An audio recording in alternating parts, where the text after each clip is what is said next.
Good afternoon, and thank you for joining us for this afternoon's webinar. We are all responsible for good roads. The webinar is being hosted by the Ohio LTAP Center, and I'm Victoria Beal, and I am so pleased to be able to introduce my colleague David Orr, who is the director of the New York LTAP Center, which is located at Cornell University. David will be providing the webinar for you today. Not only is David the director of the New York LTAP Center, but he also has extensive personal experience working in local public agencies in New York with his background. So I want to go over a couple of housekeeping items and then we'll get moving with the contents of our webinar today. First off, there's a handout section in your GoToWebinar control panel. And there is a handout in there for you if you want to download it. If not, we will follow up with an email and also email that out to all the participants who are on the webinar today. The second thing is I would like to ask if you have questions to please put them in the question box, on the GoToWebinar control panel that you have. I will be monitoring that and be breaking in at hopefully appropriate moments to read those questions off to David. And then last but not least, we do have some polls that David's going to be running today.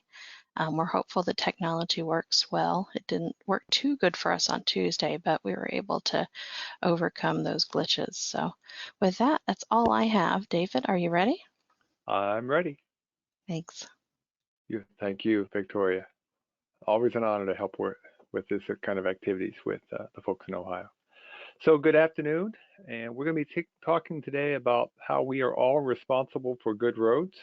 And if you're wondering, normally we're face-to-face. Not going to be face-to-face today, obviously. So instead, we're going to be doing things remotely. That's just the nature of the beast. So there's what I look like today. To the selfie, I'm one of the world's worst selfie takers.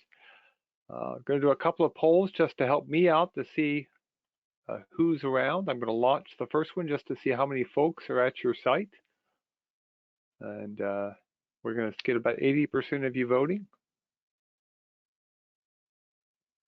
It's about 100 people in the room right now. So, okay.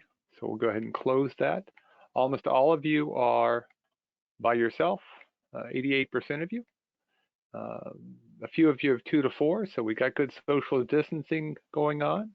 Okay. Now the next poll, just again, help me out, is who do you work for? Okay. And there we go, distributing the poll.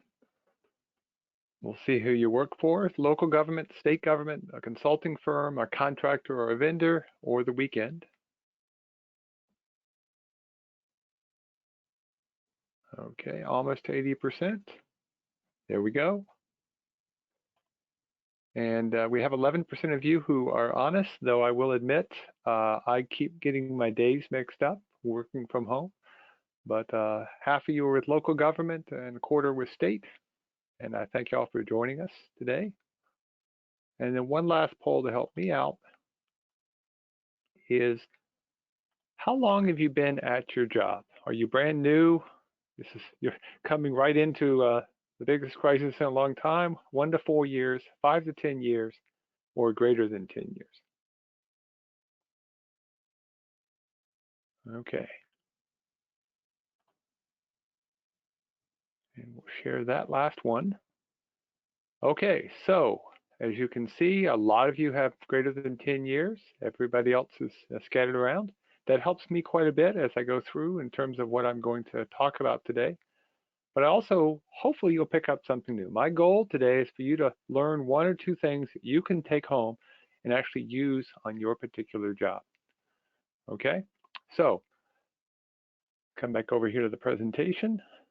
Just a couple of other reminders. If you haven't figured this out yet on the controls that Victoria mentioned to you, they should see, if you don't have the control box open, there's an orange arrow. David, I'm still seeing a poll. I'm sorry. You're still seeing a poll? Yeah. Oh no. Okay. Well. Did you share the results of that last one? I did, I think. Okay. Well, let's just try and see what happens here if I share it and unshare it again. There's the share. Okay. There's Yeah. the hide. Okay. What do Well, you you'll see? have to, I still see the poll. Yep. Okay. You have to do your workaround like you did on Tuesday. I'll Sorry. do my workaround. We'll make it work. There Okay. we can see your slide now. There we go. Okay. We'll make it work. Okay. So your control panel, if you click on the orange arrow, it'll expand. And within that control panel, you should be able to do things like check your sound, get the handout that Victoria mentioned. And below the handout, you'll see the question pod where you can ask your questions. And Victoria is monitoring that to look for anything that you've got. Now, I did check this particular webinar is worth professional development hours here in New York State if you're an engineer and you need them. But only one person, the person registered, will get it. And it's counted as a course, which is a unique thing here in New York State. To do that, you're going to have to send us a certificate that Victoria will send you at the end. You'll get that in a few days after the webinar is over. If you're in another state, you'll need to check with your local LTAP center to see what the rules are for your particular state. So I'll now be let's get, emailing those. Sorry. that's fine. Thanks. You're going to email those you 2 or 3 days afterwards, right? Yeah, it'll give me up to a week, but I'll try to get them out sooner. Yeah, as long as people know they're coming. So the question always is, who is responsible for good roads? And of course, this allows me to stick a picture in of our former director. I tried to sneak him in almost every presentation. He was there Tuesday, Victoria, if you didn't notice. Lynn Irwin, he was our director for 40 years. And the question is, who is responsible for good roads? Well, we could say truck drivers because they do a lot of the damage with their heavy trucks. We could say it's legislators because they're helping pay the bill. It could be those of us who work in the highway industry. The reality is, the real question is, if the road isn't smooth, who is the public going to blame? Well, everybody. Because happiness is riding on a smooth road. So the goal here is to have smooth roads and good roads that serve the needs of the public. And right now, it's as important as ever to have good roads. Now, your responsibilities may include a lot more than just roads, but we're going to focus on roads today, signs and snow plowing and filling potholes and things like that. And yes, Colonel Sanders knows how to fill a pothole, but you could also have water, you could have sewer, you may have a transportation network you have to deal with, you may even have a bus company.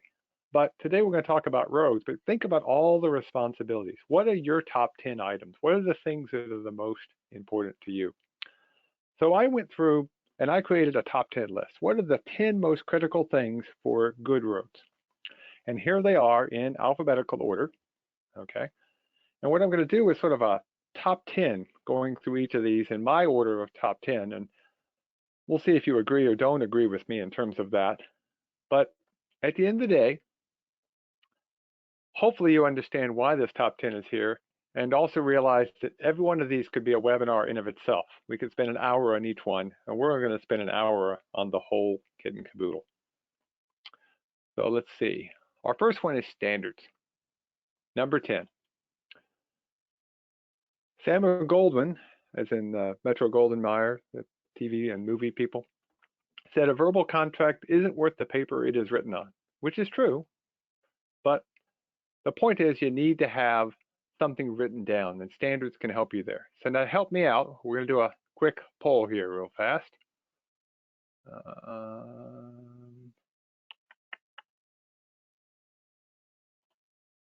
Just to help me launch a poll here.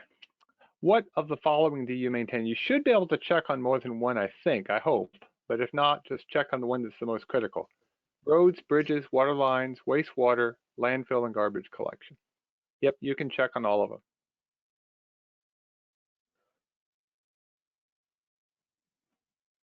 Okay, getting close to 80%.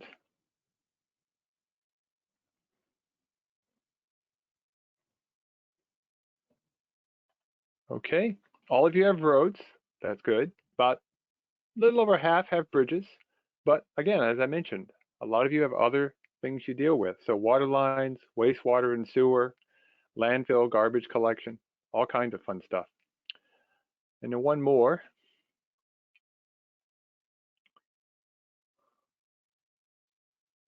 Let me just see here.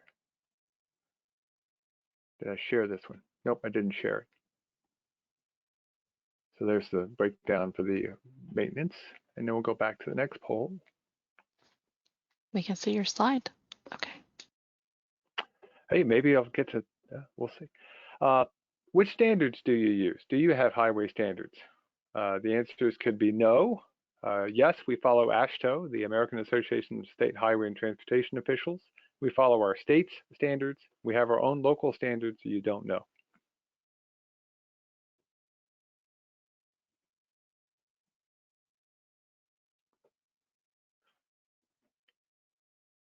Almost 80. Okay. We'll share the results.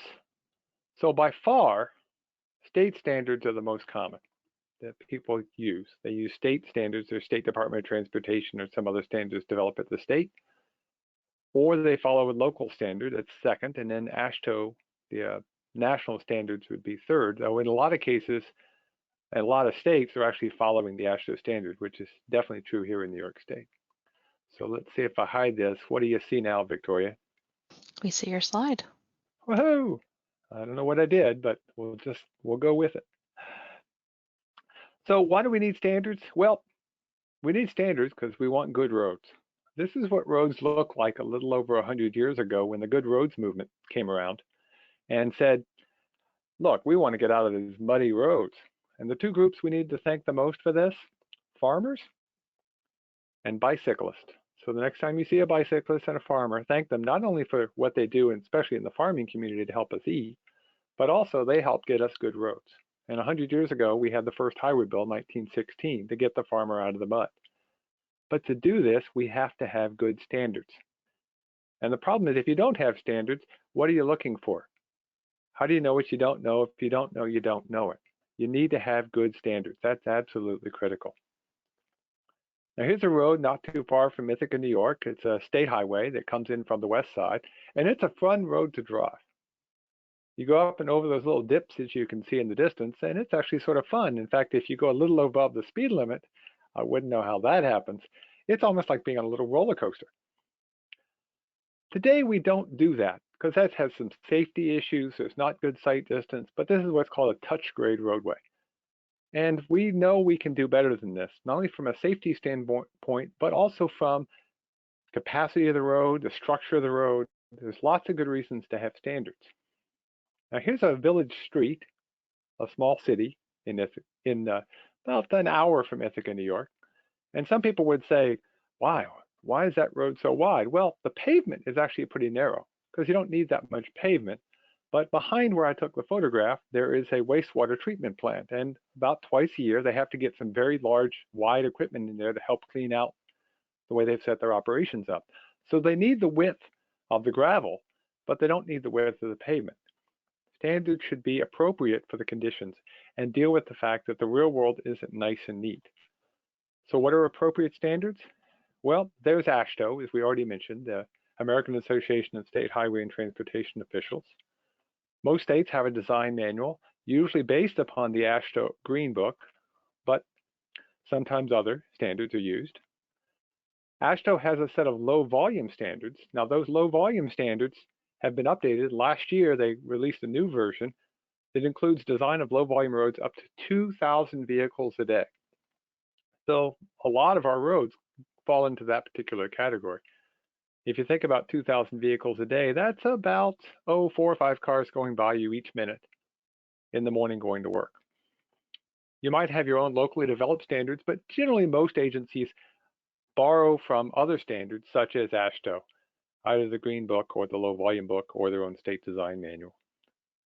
Now, in addition to appropriate highway standards, you need to have good construction and material specifications, because if you don't, you might not have it built the quality that you want to have.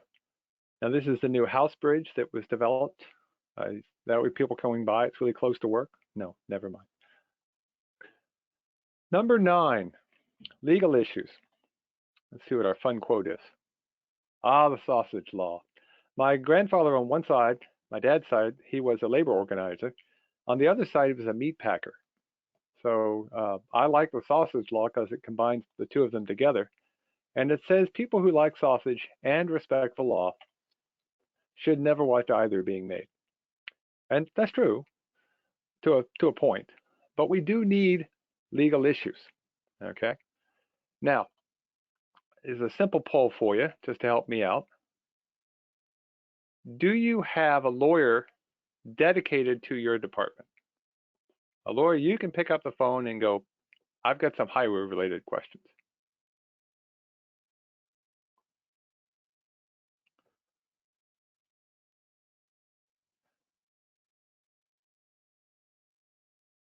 Now, Victoria, I know for a fact that these are a lot of folks not in New York State because I know the number here in New York. And it's nowhere near this high a percentage of dedicated lawyers. So they're going to be jealous here. So almost 2/3 of you have a person you can pick up the phone and go, hey, I've got a question related to a highway related issue, which is really nice. It's important to understand the law, and it's really important to know what's involved. But the law is a complicated thing. So when you I'm need back help, to the poll, David. I'm sorry. it's okay. It's the way life is. We'll make it work. Is it back? Yeah, we see your slide now. Thanks. Okay. It's just the way it goes. But the law is complicated. There's state laws, there's local statutes, and within each of these, there may be regulations on top of those statutes. There's emergency orders that we're all dealing with right now. So having someone you can pick up the phone and talk to about legal issues is absolutely vital, okay? Knowing what the rules are. So a couple of examples. Purchasing. You all probably have a purchasing policy, which is based upon a set of laws probably passed by your state. And so hopefully you know when can you go get a direct purchase. I can just pick up the phone or drive down, pick up an item that I need for a particular job. It might be a small amount, but you need to know that number. When can you just pick up the phone and get quotes from 3 or 4 different companies and get a price and then go buy the cheapest one or the one that gives the best value for your particular agency? When do you actually get written quotes? What number do you have for when you have bids? Here in New York, it's $35,000 for public works. But there are, of course, plenty of exceptions. Professional services, leases, surplus equipment. You need to know those things. There are all these legal issues that get involved. And in most of the legal cases, it's a lot easier to actually ask first and then get permission versus sometimes we tend to want to go the other way. Now, here's one that I remind you, it's actually a legal issue, and that's call before you dig. Now, some would say this belongs over in safety, but I just want to remind you there's some legal behind this, and that's calling 811. Whether it's a 2-day system or 72 hours, or in some cases it's 3 days, know your own state's rules, but call ahead. Better yet, get to know the utilities in your area and work with them. And even if they get them marked, be safe. In this case, the utility company had marked, and you can see the yellow line in the picture, that's a gas line. They found out with the road reclamation machine that the gas line was still there. And luckily, the operator got off. This was the second piece of equipment destroyed in 30 days for this company. Now, who paid for the new piece of equipment? It wasn't the company. It was the marking and utility companies that didn't put the line where it belonged and didn't mark it out properly. But stay safe. What's the right-of-way of your roadway? Do you know how to go get the deeds and figure out what the right-of-way is? Do you have a set of roads that are highways by use? We have lots of them here in New York, and I know most states do have some, where the right-of-way is defined by what has been maintained over the years. So this particular road, not too far outside New York City, the right-of-way is the edge of the blacktop and that little drain down there on the left. That's it. They don't have the right to remove the bush. They don't have the right to go outside that right-of-way without negotiating or talking with the landowner, which can be a bit of a challenge when you're trying to reconstruct a road this narrow. It's a dead-end road, by the way. So that was number 9. Number 8 is money. Now, I can tell you right now, I bet a lot of you think, well, money should be number 1. We never have enough money. I'm not going to disagree with you. But part of the problem is the safest way to double your money is to fold it over once and put it in your pocket, because that's a challenge. Money is always going to be a challenge for us. I put it at number 8 because I think there's so many other things that we could do to help us out. Now I'm going to ask a question. You may not know the answer to this. So if you're not sure, just quickly try to think about it. Do you know this? How much money is in your budget, the highway portion? Less than $10,000 per mile, $10,000 to $25,000 per mile, $25,000 to $50,000 per mile, or more than $50,000 per mile annually. And that's the total highway budget. Everything, snow plowing, bridges, roads, personnel, buildings, everything highway related.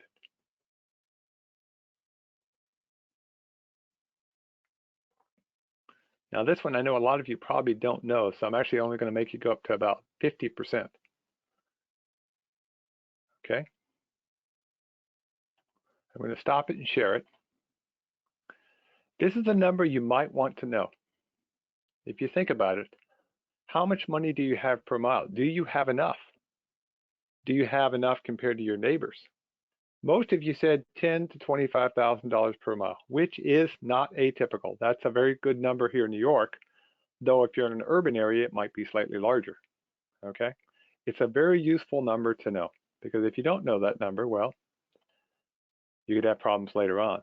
Okay, Victoria, what do you see? We see the poll. Of course. And for What those does of it you who don't know, that image there on the screen, that the red hat, is that supposed to be indicative of you, David, with your red hat? Well, I like the red hat. I do wear lots of hats and bow ties, but the red hat for years. No, that happens to be one of my favorite characters, Pogo the Possum.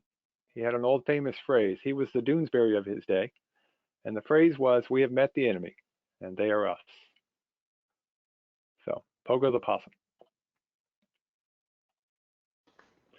So here in New York State, most of the mileage is maintained by towns. Now, if you're not from New York or New England, you might call them townships. They're subdivisions of counties, but most of the roads are maintained by towns here in New York State.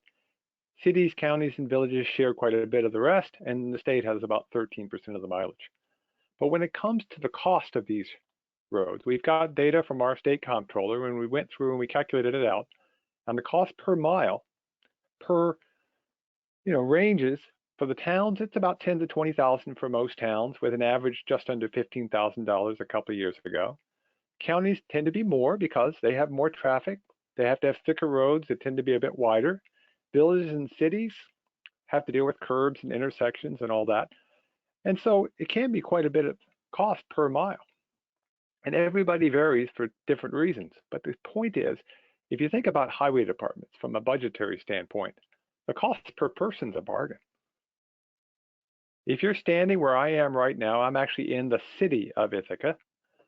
The cost of the city plus the cost of the county, heck, that's not even $300 a year on average. It's a pretty good bargain, less than $1 a day. And even in the most rural areas where it tends to cost a little bit more per person because of lower density, it's still just over $1 a day for roads. That's a pretty good bargain. But yes, we probably need to have a little bit more. But how do we get it? Here in New York State, and it's true in most of the country, most of the funds come from local dollars, property taxes, sales taxes, real property sales, things like that. And of course, with most of those dollars being local, we all are worried about that right now. What's going to happen as we move through this crisis we're dealing with? But financing the roads is a challenge. So yes, money is important, but just as important as the cash to maintain the roads is the actual hidden cost with those roadways. And what do I mean by hidden cost? Well, sometimes hiding in plain sight are costs that we don't always deal with, like our friend the fox there amongst all the dogs. The cost of the road being rough, loss of gas mileage, more dealing with repairs on our vehicle. The cost of safety.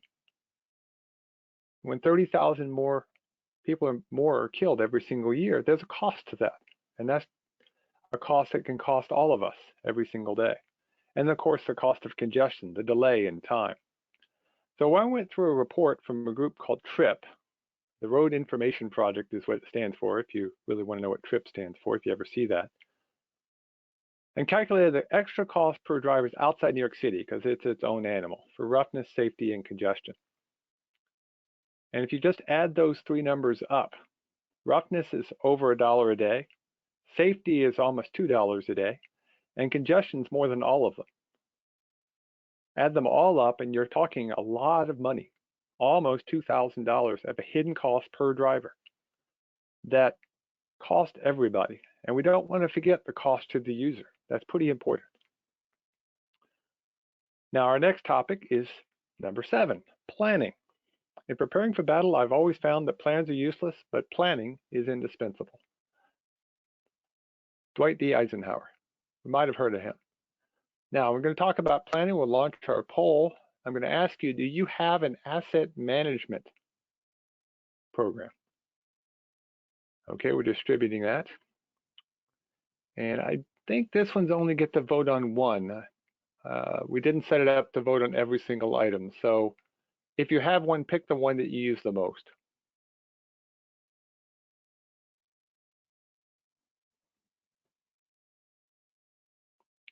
Getting there.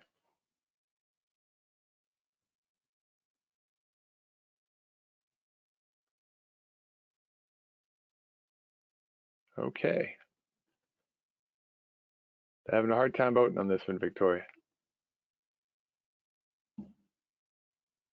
Well, I'm going to go ahead and stop it anyway. We're just short of 80%. So 60% of you approximately have an asset management plan for your roads, 13%, excuse me, for equipment, and then 11% for your bridges and culverts. But 17% of you don't have an asset management program. And I'm just going to assume. Am I right?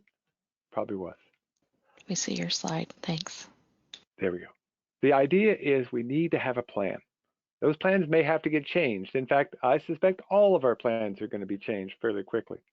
But asset management, well, asset management is the right treatment at the right place at the right time. This is developed, actually, the naming here by the National Center for Pavement Preservation out of Michigan State. And I like this phrase for asset management. It's actually a pretty good way to think about it. You can get long-winded descriptions, but this is a simple one that I think actually explains it really, really well. The idea is put your money where it's cheaper. It's a lot cheaper to do a chip seal and keep the road in good shape while it's in good shape than it is to wait till it deteriorates and you have to do an overlay or reconstruction, which costs 4 to 5 to heck 10 times or more to do the same work per square foot. So that's the idea behind pavement and asset management. And what assets do we have to deal with? All of them. Streets, culverts, signs, guide rail, equipment, sewers, water lines. Everything you talked about earlier on, your mark that you have as an asset, can be done inside an asset management system. So absolutely vital. If you don't have one, think about it. They don't have to be complicated. And again, we could spend a whole hour just on how people do asset management. Heck, we could spend a whole week. Now, a couple of other planning things I don't want to forget about. You probably recognize this structure.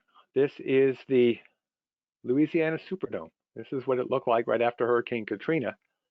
And the storm that hit Hurricane Katrina, most people think, oh, it was a 100-year event. It was a huge, massive storm. Well, on the east side of the hurricane, over in Mississippi, it was a 100-year plus event. But on the west side, it turns out it was actually only a 50-year event. It wasn't as big a storm in terms of the flooding and the wind as you might think. And so a storm like that is going to hit on average once every 50 years, or better yet, to think about it, every year there's a 2% chance of another storm like Katrina. So are you ready for that storm? Are you ready for the event we're dealing with now? And when is that event going to occur? This is a dam south of Rochester, New York, on the Genesee River, Mount Morris, best town by a dam site. And there's a dam there that saved that city of Rochester millions when it got almost overtopped several times and did get overtopped in 1972 when Western New York got hit by a 500-year event. And of course, on an annual basis, most of us in northern tier states have to deal with snow. and I hope you're ready for snow. We may still get another storm. I saw in the news this morning that out west, there are places in the Dakotas that are going to get 6 to 10 inches of snow. And I know there's a few of you from out west. I hope you're not dealing with too much snow, but it's something we all have to deal with. Are you ready for it? How many of you keep a diary every single day? Really good idea if you're working in the public sector to keep a diary of what you've done, what the weather is that day. Yes, I know you can go back these days on Google and the internet, but it's really hard to remember what you did last year. And if you ever get called into court, that's that legal issue we talked about earlier on, it's really nice to have a record and you can go back and say, we did this work on this particular day. So that's the planning for the past, but also planning for the future. And again, think the project all the way through from beginning to end as you're doing your planning, whether it's a road project or your overall department. Don't do like these fellows from the United Kingdom who were putting in security valves so you couldn't park a large van next to a building that might be filled with explosives. You know, the kind of quick set cement that sets up in about, the time it takes to clean up your tools. Yep, some of you figured it out. They had the jackhammer out one of the ballards that they had just put in so they could get their van out at the end of the day. So think the plan all the way through. Construction, number 6. We do it nice because we do it twice. I hope that's not the motto on the side of your truck. So just as an example to help me out, and just because I'm curious, let's do another poll. How do you design the thickness of your pavements? Do you just do what you can afford? Do you have a catalog of thicknesses? Do you do the AASHTO empirical methods? Or do you do some modern mechanistic empirical method? Let's just see what we've got here.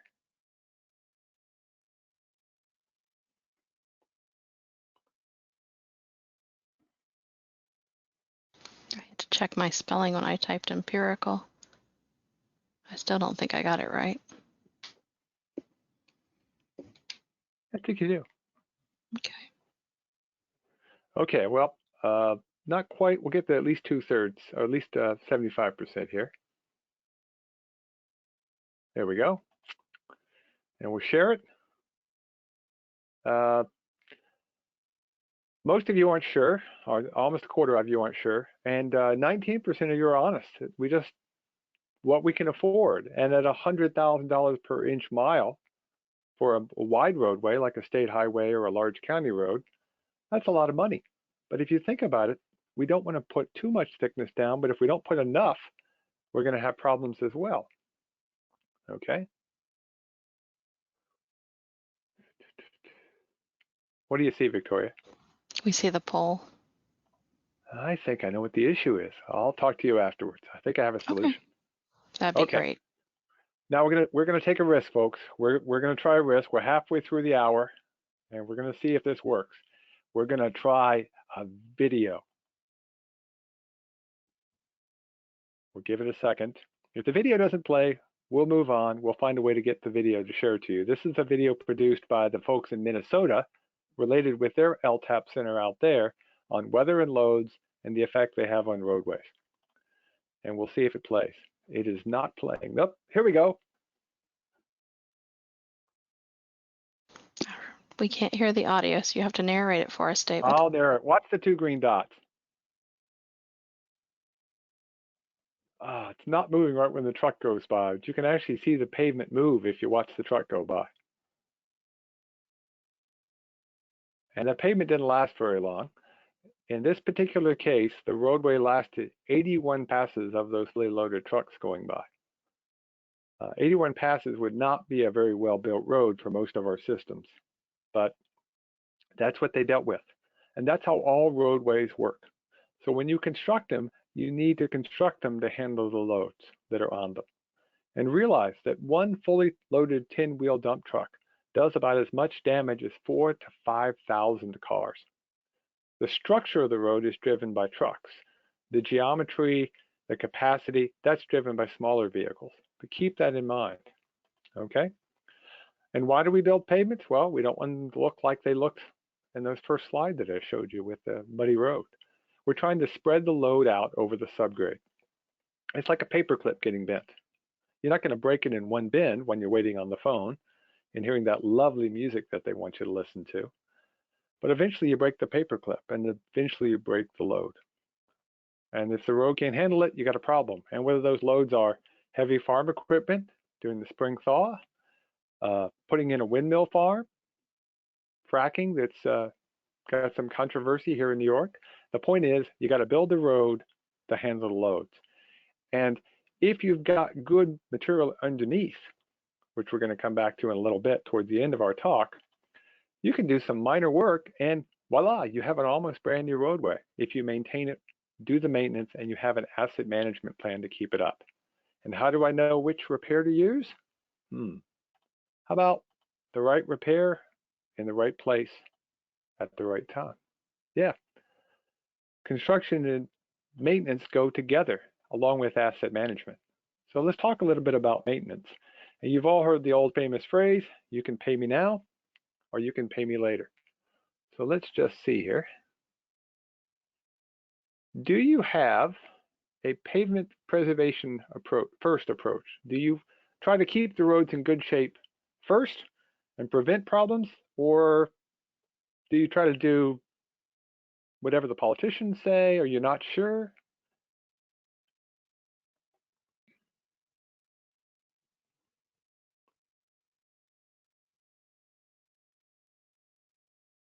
Okay, getting I'm glad to close. see the voting coming in the way it is.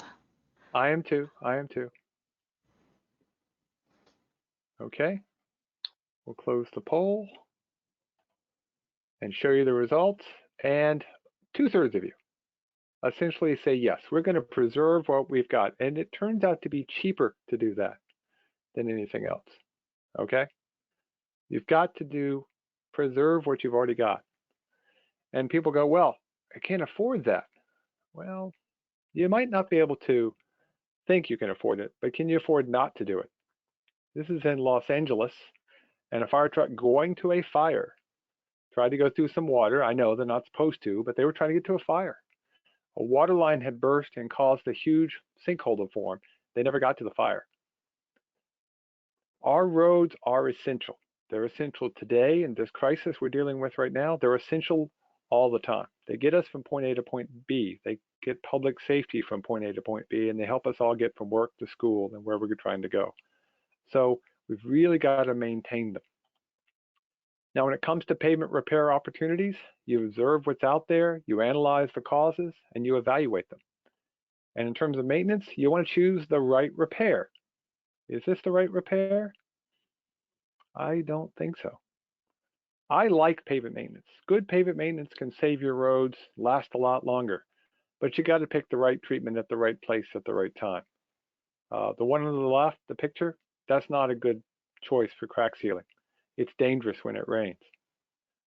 The one on the right, rubberized crack sealing. Beautiful stuff if put in properly. If put in improperly, you can pull it out by hand like we were doing here, and it's not doing the job.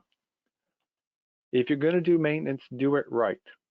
It doesn't do us any good to waste the money. Here's a nice chip seal, but how many times do you see them spraying and the guy with the spray truck is half a mile away? You got to keep them close. You're going to clean, spray, spread, sweep. Oh, roll. Got to roll it too. Can't have too many rollers. And got to do it in good weather though, because if it's cold, it may not last as long as you want it to last.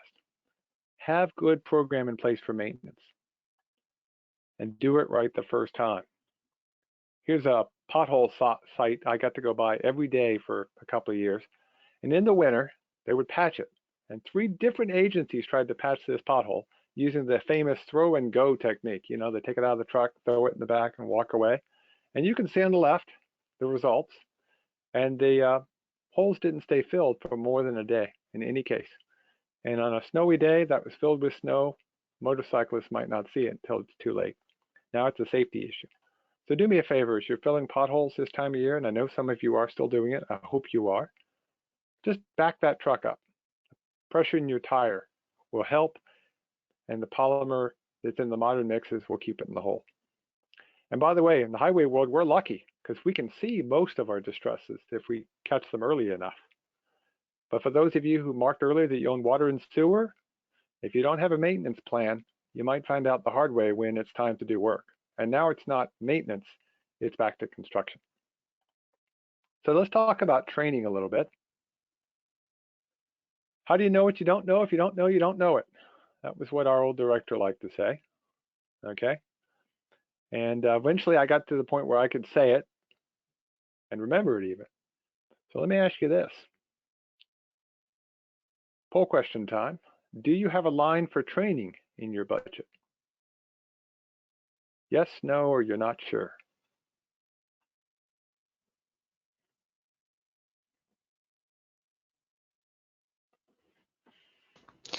Well, for those who are marking no on this poll, we do have a number of free resources through our LTAP Center. And David, I'm sure you have resources they can tap into in New York. We have tons of them as well. Yep. But we all know that training is absolutely vital. Okay, so I'll go ahead and close the poll and show you the results. And almost 3/4 of you have training in your budget. You probably know you could use more.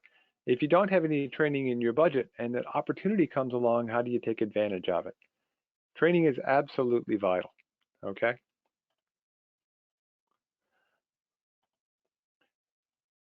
Here at Cornell, our first foray into training on roads actually started in 1905. We had a Good Roads Week, that Good Roads movement I mentioned earlier in 1905, but I don't have a picture from that one. But I do have a picture from 1915 when we had a Good Roads Week here. And that Good Roads Week, somewhere in that picture is the president of the university who gave the welcome, and the person who was at the time the head of the Department of Roads, was the state DOT today, and would have been the commissioner. So training has been around for a while. You need to have good training. We do an annual school with 700 folks who show up, and this direct descendant of the work like this that was done. But how do you get training? Well, I don't care. You can do books, videos, online, simulators, classroom, on the job, in-house, tailgate talks, a rodeo. Talk to your LTAP center. There's tons of opportunities for training that are available to you. In this particular rodeo, by the way, the guys who were doing the work, they convinced their teacher to drive the truck because he used to work for the state DOT, and he did the route. But before he did it, they moved all the cones in 6 inches. If you've ever driven a plow, you know all of a sudden you're having a problem. But have a little bit of fun with it, in fact. Go to training events, schools, LTAP meetings, highway conferences. A lot of places have regional government conferences, and you may be thinking, well, why am I going to go to that? I work for the highway industry. You might find out something about filing your budget, writing grants. There's actually some surprising things you can learn at conferences aimed at other people within the government sector. Talk to your vocational schools. And of course, on-the-job training is good. But I do raise one issue. Be very careful with on-the-job training. If you train someone properly, they get better. But if you train them improperly, you might have actually trained them to do something incorrectly. Talk to your LTAP center. Every state has one, and there's also one in Puerto Rico. Talk to your Department of Labor, your government associations, your private associations, your suppliers. You could make a list. It could take us, we could spend a whole hour just going through and making a list of where there's training. A lot of it is free or very, very low cost. And of course, right now, there's a lot online that's available for everybody. We used to have an safety engineer work for us for 5 years. He's now in Albany County, New York. And he liked to follow up with the phrase everybody says, hey, if I train my people, they will leave. And what Jim would say is, yeah, but what if they stay? Now, number 3, we're in our top 3. We're getting pretty close here. Communications. Remember, well done is better than well said. And when you are arguing with a fool, make sure he isn't doing the same thing. So, what is our most effective form of communication in the highway industry? Good roads and signs, our fancy website, our newsletter, the flaggers and our work zone quality, or speaking at events and going to the Rotary meeting or the Moose or the legislature.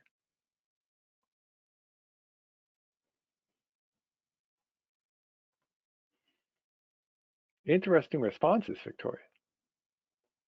A little different what you normally get?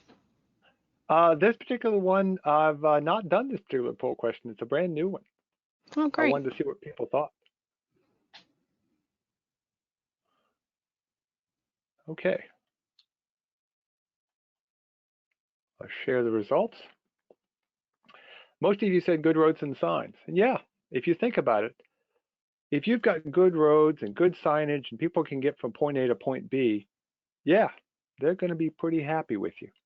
Okay. If you've got poor quality roads, it doesn't matter what your website has. It doesn't matter what your newsletter says. They're going to remember the road.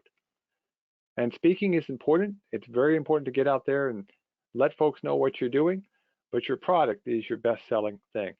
Now, I don't want to forget about flaggers and work zone quality. There's nothing that makes people more frustrated than to see a flagger who is making, well, he's embarrassing, just to say the least. We really want to make sure that's part of our good roads and signs, is the flagging and the work zones themselves, and get people through them safely. Because who are our customers? Well, our customers don't want to see this. They're the people driving on the roads. And when they see this, this is the winner of the Not My Job Award in Arizona. And I've got pictures from New York. I suspect Victoria's got some in Ohio, and everybody's got some. We got to remember who our customer is. For those of you who are on the ethics thing on Tuesday, I showed this slide. This is not something we should be doing. Telling people something that we know isn't really true. Flint water is safe to drink. Now, our most effective communication, the one that people deal with the most, comes from something called the MUTCD, which is sometimes pronounced mucked by some people, or mucked. Let's be honest. The most important thing in there is the letter U for uniform, and it's traffic control devices, or as the public calls them, signs and signals, and sometimes they remember pavement markings. But remember what's important with these signs and signals. They fulfill a need, they command attention, they convey a clear, simple meaning, they command respect, and they give time for response.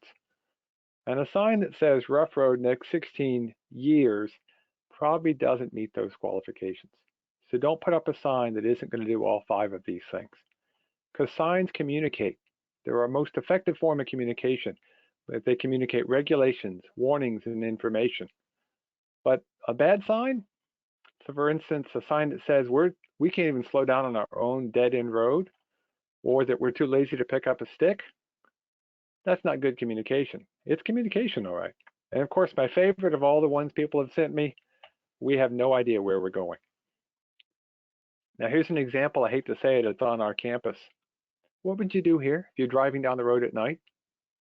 Sharp bend. Do you go left? Do you go right? And by the way, at night, you couldn't see the sign. It looks bright, but it had no retroreflectivity to it, so you couldn't see it at night. We need to sign things properly so that people know what to do. Proactive signage. We need good advanced signage, not a string piece of tape across the road or a plastic barrel with the word bump painted on a piece of plywood. Okay, good signage really helps. Now, while I'm here, I don't want to forget about something in work zones. Again, I'm taking a risk with a video. I'm going to show you a buffer. People don't like to have buffers in their work zones. And yeah, I know that's a safety issue, but while we were here, I wanted to talk about it. Watch the distance the crash vehicle goes. Remember, he doesn't have his brake on when he first gets hit, and then he puts down the brake. He just went over 100 feet. And if you've Kind of got frozen up on our end. Sorry. it's frozen up, it's okay.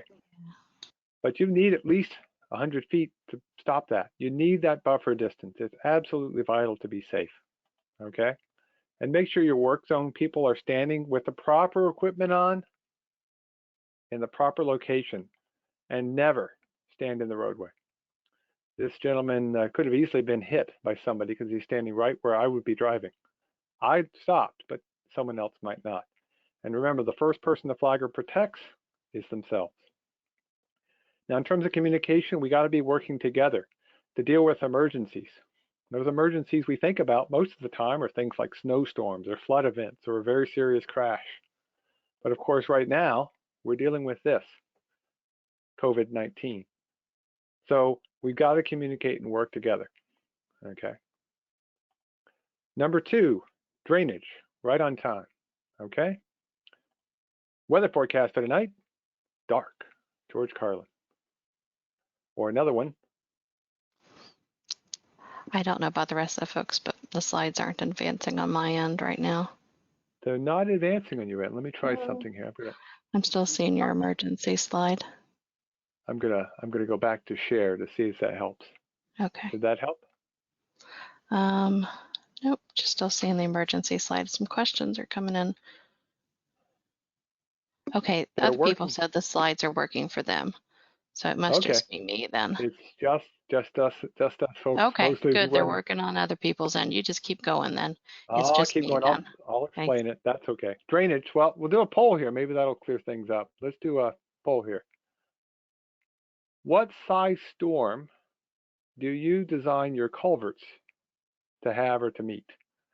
Now, these are crossroad culverts. 25-year storm, a 50-year event, a 100-year event, varies by roadway, or you're not sure.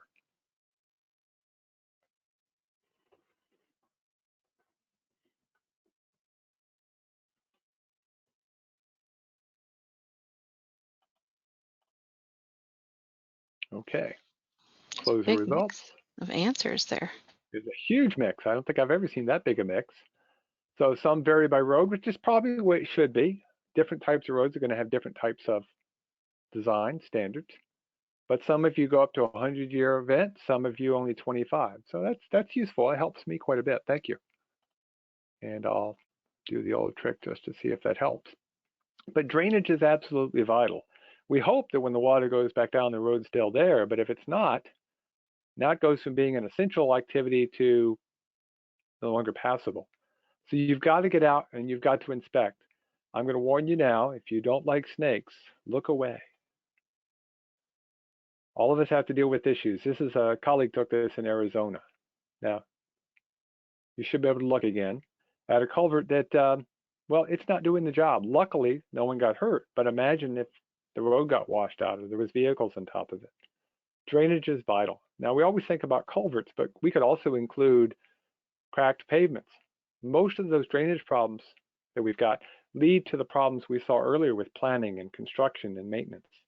You've got to have good drainage, good material underneath, good gravel. Otherwise, you're going to have a problem. Got a statistic for you. You can take this one home. It's sort of fun.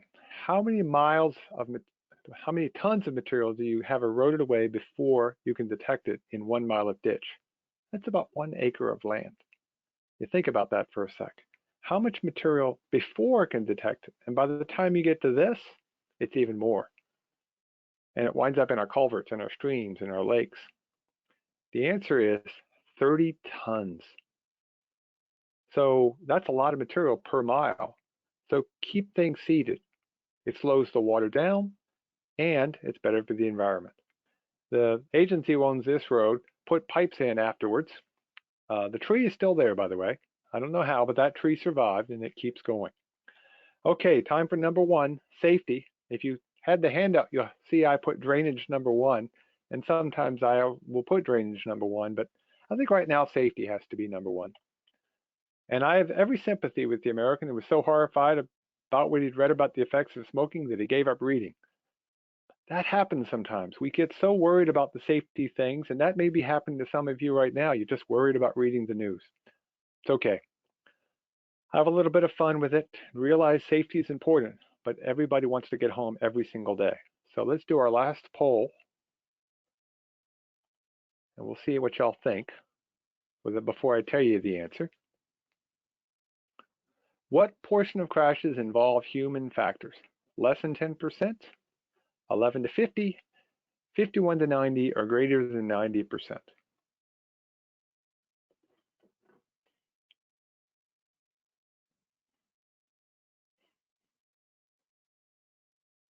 Okay. We'll close the poll. We'll share the results. So over half of you said greater than 90%. Congratulations. 51 to 90% was second. That's not too far off. It turns out human factors as a primary result of a crash are part of the equation 93% of the time, over 90%. Okay? It's almost always the human factor that's involved. What happens essentially is humans have issues. Now, it may be involved with the roadway, it may be the vehicle has a brake problem, but we have to deal with the human factors. What we're trying to avoid is doing things in the highway community that make the human factors even worse, like putting up a fixed object in the clear zone so that if it gets struck, it creates a fatality or a serious injury. So we need to think about what we can do. Now, before I go too far, I want to make sure you understand the difference between a crash and an accident. Little ones, they have accidents. We know who to blame. A crash is what occurs on the roadway, and we don't want to assign blame. We first want to figure out what happened and make sure it doesn't happen again. And when it comes to crashes, we got to worry about the probability of the crash occurring, the severity of the crash, and the exposure. Now, probability is how likely is it going to happen. You get a sharp corner after a long straightaway, higher probability. Like, how probable are people actually using the security gate? Severity. How severe is the crash? You know, if we get 50 fender benders, we'll accept that versus one fatality. And here's the luckiest man in the world. You think he's not lucky? I think he's really lucky. Okay? And then finally, exposure, which is a word that really means traffic. Most people would probably fix the side on the right first versus the one on the left because it's a much bigger drop off. But the road on the right has a traffic volume on a busy day of less than 50, and then the winter less than 10 versus 13,000 plus every single day in the one on the left. So you may actually want to fix that one first. And remember, the most critical things are running off the road and things like trees and head-ons. So make sure you get rid of the dangerous trees, and do me a favor, cut them flush. Don't leave the stumps, because if someone hits that stump, anything above 4 inches, it could snag or cause the vehicle to roll. So cut the stumps down. Do the simple things. Use safety edge. Fill in the corners. There's tons of things. We could spend a whole hour talking about ideas. You can put up rail. Okay, now how does rail work? It's a big rubber band. Okay? And if the rubber band has room to bend, great. But if it doesn't, because there's a tree in the deflection zone, or it doesn't have the ability to have tension at the end, it's not going to do the job. Okay?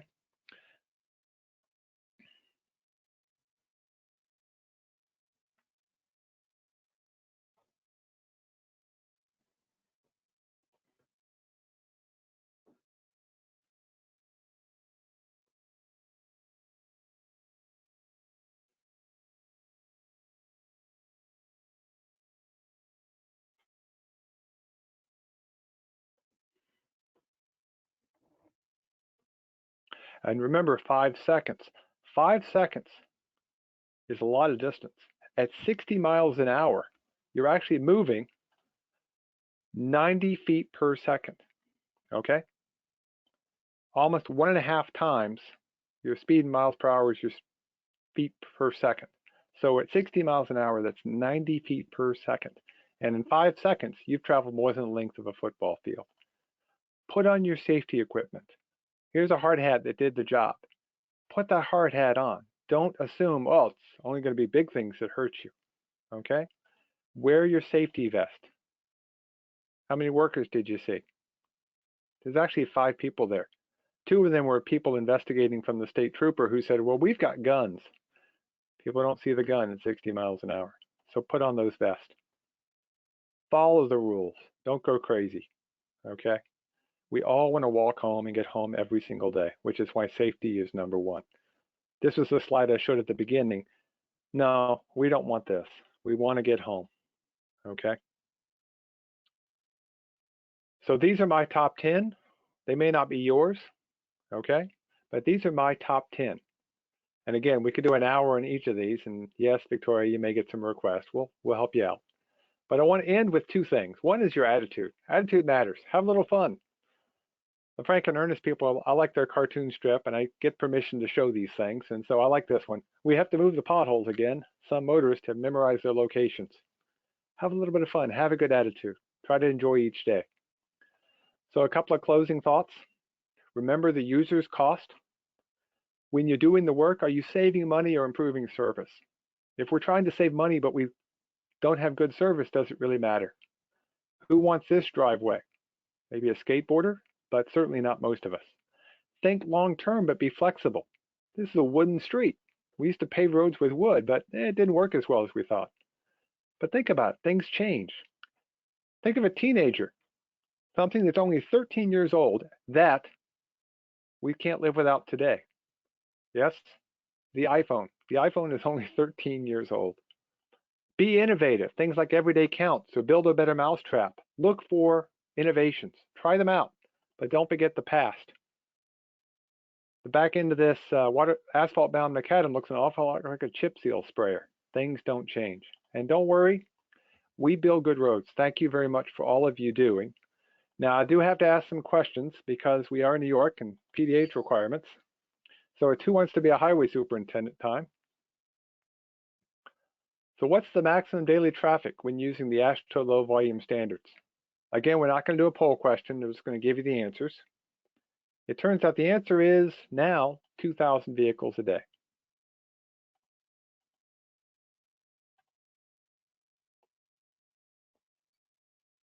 What storm year was Katrina in New Orleans? I clicked too fast. It was 50 year, not a 100-year event. One fully loaded dump truck does as much damage as 100 cars, 1,000 cars, 5,000 cars, or a herd of buffalo. I know, I see Denise Brown on there. You'd be thinking a herd of buffalo, but the answer is 5,000 cars.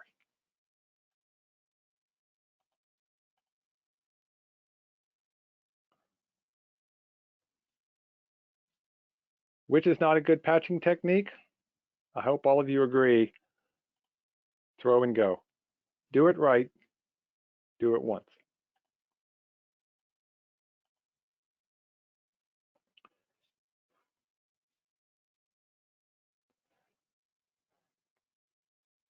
So who is welcome at LTAP workshops and events? Everybody. Anybody can come in the door. We all want you to learn, and we want you to be safe. And I think I got one more.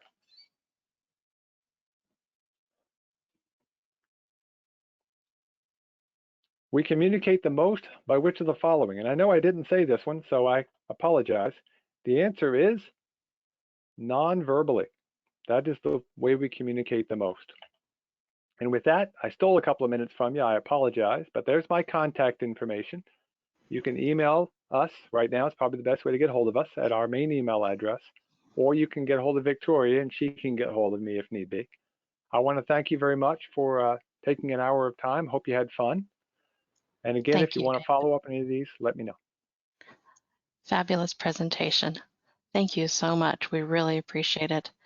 And hopefully everyone has enjoyed the webinar today. There's going to be a quick poll, not poll, survey that pops up when you leave the webinar. So hopefully you'll take a few minutes to fill that out. But thank you again, David, for partnering with us to be able to provide this webinar. And I hope everyone stays safe. Have a good rest of your afternoon. Thank you. Take care, y'all.